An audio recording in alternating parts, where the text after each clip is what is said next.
한국 축구의 명운이 걸린 우즈베키스탄과의 월드컵 최종 예선 마지막 10차전이 오늘 밤 자정 타슈켄트에서 열립니다.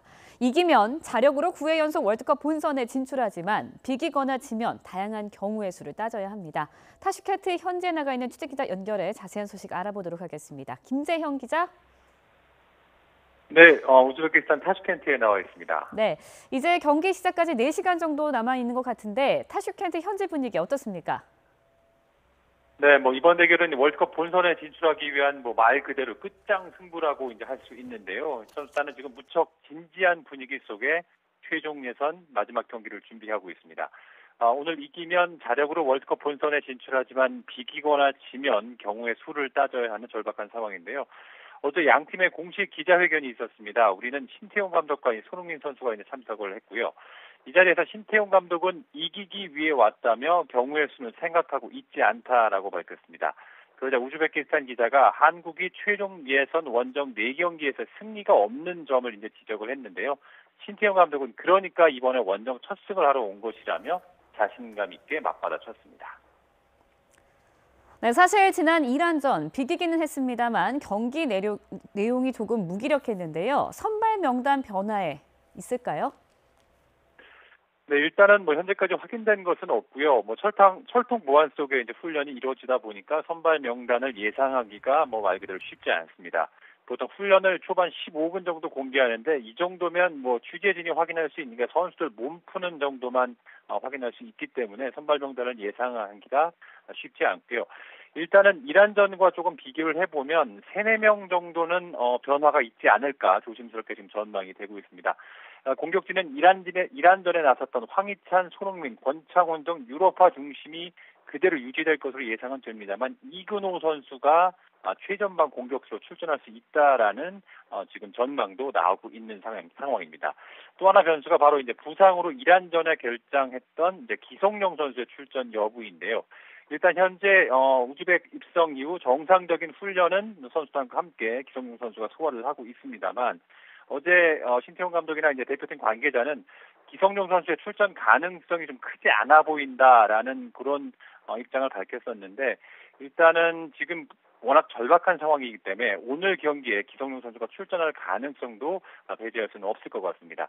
수비진의 경우에는 역시 이제 주장 김영권 선수가 이란전 직후에 이제 말실수 논란으로 큰 시련을 치렀는데 정신적 충격이 좀 상당했던 것으로 전해졌습니다. 대표팀 전체 분위기에도 좋지 않은 그런 영향을 끼친 사건이었는데요. 신태용 감독은 이 김영권 선수가 주장이고 또 본인이 그런 의도로 말한 것이 아니었기 때문에 우즈베키스탄 경기에 분명히 선발 출전시키겠다고 강조했습니다. 네, 그런가 하면 오늘 경기의 표는 이미 매진이 됐다고 들었습니다. 일방적인 홈 응원, 대표팀에게 부담이 될 것 같은데요. 어떻습니까?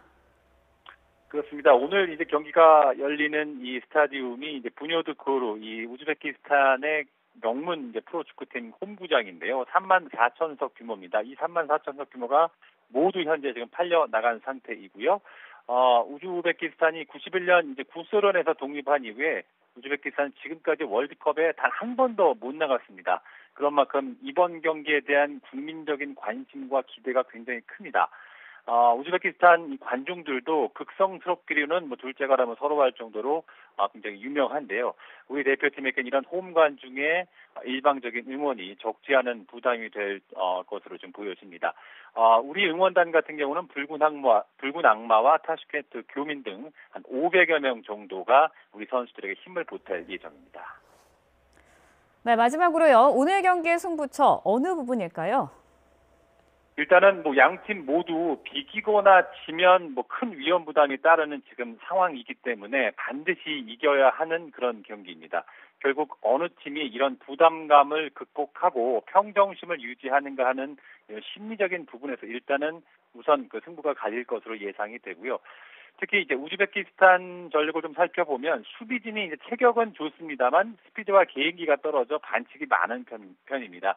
30대 30살이 넘은 선수들이 이제 주축을 이루고 있기 때문에 그런 체격 스피드라든지 개인기가 떨어지는 측면이 강한데요. 우리 공격진이 이런 빠른 스피드를 활용하면 충분히 이길 수 있는 상대라고 생각이 되고요. 앞서 열린 우즈베키스탄과 중국과의 경기에서도 결국은 수비진의 반칙으로 페널티킥을 우즈베키스탄이 내주면서 아쉽게 패하는 상황이 됐거든요. 이런 부분들을 우리 공격수들이 충분히 활용한다면 우리가 충분히 이길 수 있는 상대라고 예상이 됩니다. 저희 취재진이 이제 오늘 경기를 마치게 되면 이제 내일 밤 비행기를 타고 대표팀과 같은 비행기를 타고 이제 귀국을 하게 되는데요. 웃으면서 입국장에 들어졌으면 하는 바람입니다. 지금까지 타슈켄트에서 YTN 김지영입니다.